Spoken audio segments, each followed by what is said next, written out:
علامہ اقبال کہتے ہیں نا، یوں تو سید بھی ہو، مرزا بھی ہو، افغان بھی ہو، تم سبھی کچھ ہو، بتاؤ مسلمان بھی ہو۔ ہمارے علاقے کے خواجہ محمد یار فریدی، خواجہ غلام فرید رحمت اللہ علیہ ان کے مرید ہیں۔ آپ ارشاد فرماتے ہیں کہ حقیقت محمد دی پا کوئی نہیں سکتا۔ خواجہ محمد یار فریدی فرماتے ہیں کہ حقیقت محمد دی پا کوئی نہیں سکتا۔ جتنی مرضی کوئی کوششیں کر لیں، حضور کا تو مقام کیا، حضور کے مقام تک تو سوچ بھی نہیں سکتا۔ حقیقت محمد دی پا کوئی نہیں سکتا، اتھاں چپ دی جاہے علا کوئی نہیں سکتا۔ جو بھی بولے گا پھر اس کا انجام وہی ہوگا جو قادیانی کا ہوا ہے۔ ہاں، جو بولے گا اس کا انجام وہ ہوگا جو حضور کے غداروں کا ہو رہا ہے، اور قیامت والے دن بھی آپ دیکھ لیں گے انشاءاللہ۔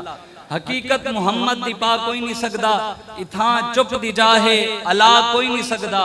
حقیقت محمد والا حل معمہ نہ حل تھیا ایکو حل کرا کوئی نہیں سکتا۔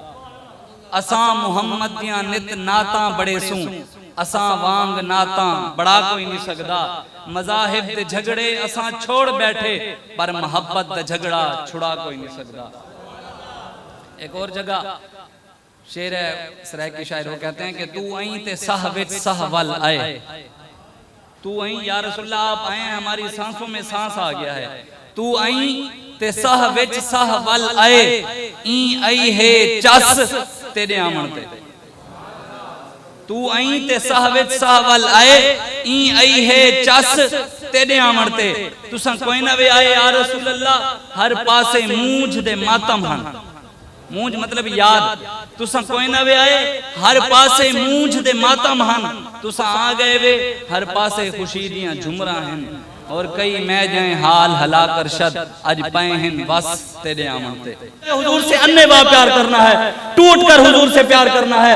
1954 میں جب ختم نبوت کی تحریک چلی نا، اس وقت ایک نوجوان کو پکڑ کر، جیسے آج بھی ختم نبوت کے ساتھ آج جو لوگ کہتے ہیں ریاست مدینہ کی بات کرتے ہیں، ریاست مدینہ میں سادات کے گھروں میں گھس کر چادر اور چار دیواری کا تقدس پامال نہیں کیا گیا تھا۔ ایسے تو نہیں ہوا تھا نا سادات کرام کے ساتھ ریاست مدینہ میں۔ ریاست مدینہ میں تو یہ ہوا تھا کہ حضرت عمر فاروق رضی اللہ تعالیٰ عنہ 36 لاکھ مربع میل کے حکمران، آپ مسجد نبوی کے اندر بیٹھ کر میٹنگ کر رہے ہیں۔ حضرت عبداللہ بن عمر تشریف لے آئے، اجازت مانگی کہ ابا جان سے ملنا ہے، تو حضرت عمر فاروق نے فرمایا کہ میں میٹنگ کے بعد ملتا ہوں، اس کو کہو باہر ٹھہرے انتظار کرے۔ باہر ٹھہرے تھے کہ امام حسن پاک باہر سے تشریف لے آئے۔ امام حسن پاک جب آئے، انہوں نے دیکھا کہ عبداللہ بن عمر باہر کھڑے ہیں۔ انہوں نے کہا کہ جب بیٹا باہر کھڑا ہے تو مجھے اجازت نہیں ملنی۔ جب حضرت عبداللہ بن عمر نے دیکھا، انہوں نے کہا کہ آپ کیسے آنا ہوا؟ انہوں نے کہا کہ میں آپ کے ابا جان سے ملنے آیا ہوں۔ کہا کہ وہ میٹنگ میں ہیں، آپ چلے جائیں، آپ کو اجازت ہے۔ کہا کہ نہیں، میں ظہر کی نماز کے وقت ان سے مل لوں گا۔ یہ کہہ کر امام حسن پاک تشریف لے گئے۔ جب میٹنگ سے فارغ ہوئے، حضرت عمر فاروق رضی اللہ تعالیٰ عنہ آپ جب باہر آئے، پوچھا بیٹے سے کوئی اور بھی آیا تھا؟ کہا کہ جی جناب آئے تھے۔ کون آئے تھے؟ امام حسن پاک تشریف لے آئے تھے۔ کہا کہ پھر تم نے ان کو اندر نہیں بھیجا؟ کہا کہ جناب انہوں نے کہا کہ میں ظہر کے، جب بیٹے کو اجازت نہیں، مجھے کہاں اجازت ملنی ہے؟ انہوں نے کہا کہ میں ظہر کی نماز کے وقت مل لوں گا۔ تو حضرت عمر فاروق نے ظہر کی نماز کا انتظار نہیں کیا۔ مدینے کی ریاست میں یہ تھا، ظہر کی نماز کا انتظار نہیں کیا، سیدھا امام حسن پاک کے دروازے پر تشریف لے گئے۔ امیر المومنین ہیں، 36 لاکھ مربع میل کے حکمران ہیں، عزت ملی ہوئی ہے۔ اگر نہ بھی کرتے تو کوئی ایسا بات نہیں تھی۔ علامہ اقبال نے کہا ہے، ہو حلقہ یاراں تو بریشم کی طرح، رزم حق کو باطل ہو تو فولاد ہے مومن۔ یہاں بات الٹ ہے، یہاں ہو حلقہ یاراں تو فولاد، اور اگر رزم حق کی باطل ہو تو وہاں کہتے ہیں نہیں جناب، لوگ ہمیں شدت پسند کہیں گے، دنیا کی طرف ہمارا پیغام بڑا غلط جائے گا۔ اگر ہم کشمیر میں چلے گئے تو لوگ ہمیں دہشت گرد کہیں گے۔ اگر بتائیں چار دیواری کے اندر ایک بہن اور اس کے 4 بھائی ہوں، 4 دیواری کے اندر ایک بہن 4 بھائی ہوں، کسی کی جرت ہوتی ہے اس 4 دیواری کے اندر آ کر اس بہن کی عزت کو پامال کر سکے؟ بتاؤ آج اسلام کی 4 دیواری میں کروڑوں مسلمانیں بھائیں ننگیاں ہو رہی ہیں، ان کی عزتیں لوٹ رہی ہیں، کوئی بات کرنے کے لیے بھی تیار نہیں۔ مولوی صاحب منبر پر بیٹھ کر یہی بات سے جناب میری مسجد سے نہ نکال دیا جائے، لوگ مجھ سے ناراض نہ ہو جائیں، سجدے بھی کر رہے ہیں تو یہی ہو رہا ہے۔ علامہ اقبال کہتا ہے کہ کہا اقبال نے شیخ حرم سے کہ تہ محراب مسجد میں سو گیا کون؟ اقبال نے کہا کہ میں نے مولوی صاحب کو کہا کہ آپ مسجد میں تو دین بیان کرنا ہے، یہاں تو اللہ رسول کا نام لینے کی جگہ ہے، یہاں تو نماز پڑھنے کی جگہ ہے، آپ تو یہاں پر آ کر سو گئے، دین آپ نے بیان نہ کیا، حق بیان نہ کیا۔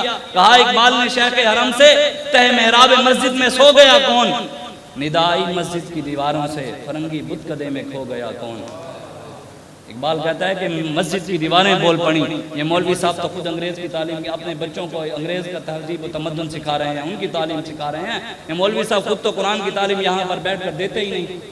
حضرت عمر فاروق رضی مدینہ کی ریاست میں یہ تھا سادات کرام کا دور. حضرت عمر فاروق سیدھا امام حسن پاک کے گھر تشریف لے گئے, دروازہ کھٹکھٹایا, امام حسن پاک تشریف لے آئے, فرمایا آپ آئے تھے مجھے ملے بغیر چلے گئے؟ کہا کہ جناب میں آیا تھا, آپ کا بیٹا باہر کھڑا تھا. میں نے کہا جب بیٹا باہر ہے تو مجھے کہاں اجازت ملنی ہے؟ حضرت عمر فاروق رضی اللہ تعالیٰ عنہ, آپ نے 36 لاکھ مربع میل کے حکمران, حضور نے فرمایا میرے بعد کوئی نبی ہوتا تو عمر ہوتا. شیطان عمر کو دیکھ کے راستہ بدل دیتا ہے. حضرت عمر فاروق نے اپنی پگڑی اتاری اور امام حسن پاک کے قدموں میں رکھ دی. یہ تھی مدینہ کی قدموں میں رکھ کر کہا کہ جناب یہ ہماری عزتیں آپ کے نانا جان کی وجہ سے تو ہیں.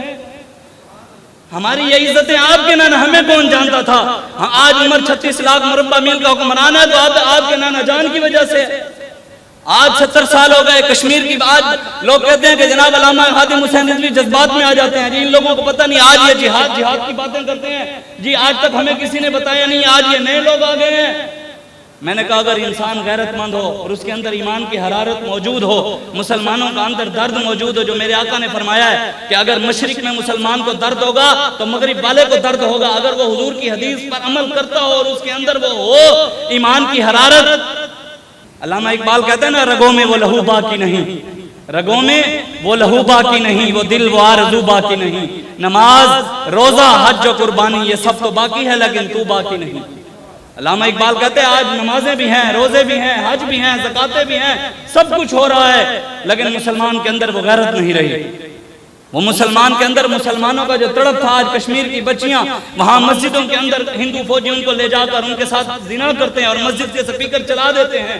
ان کی آوازیں ان سپیکروں میں گونجتی ہیں اور وہاں مدد کے لیے پکارتی ہیں. آج کوئی مدد کے لیے جانے کے لیے بھی تیار نہیں, کوئی ان کے لیے مسجد میں بیٹھ کر صرف دعا کرنے کے لیے بھی تیار نہیں. چلو یار جانے کی طاقت نہیں رکھتا. میں تو بڑے بڑے علماء کو میں نے دیکھا ہے, سوائے علامہ خادم حسین رضوی صاحب کے, ہم میرے مرشد بھی ہیں اور میرے استاد بھی ہیں, سوائے ان کے میں نے آج تک واقعی کسی میں پڑھا, چاہے اوروں کے پاس ہوں, میں رہا بھی اوروں کے پاس ہوں, لیکن میں نے ان کے سوا کسی سے کشمیر کی بچیوں کے لیے آواز اٹھاتے ہوئے نہیں دیکھا کہ ہم اس لیے مسلمان ہوئے تھے.